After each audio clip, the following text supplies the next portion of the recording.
പിന്നെ ആരെ ഇഷ്ടം? ഏത് ചേച്ചിമ്മേനെ? അതേതോ ഈ ചുന്തിരിക്കുട്ടി ചേച്ചിമ്മ? അതോ അല്ലു. ഏതല്ലു?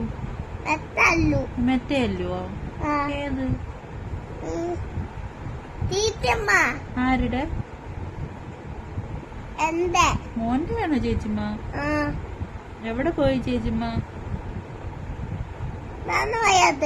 ശബരിമലയ്ക്കാ?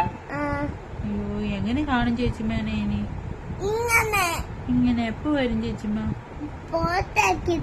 ഫോട്ടോ എടുത്തിട്ടോ? ആണോ? എപ്പോ വരും ചേച്ചിമ്മ? എപ്പോ വരും? രാവിലെ വരുവോ? അച്ഛൻ എന്നാ കൊണ്ടുവരും? ജ്യൂസാ?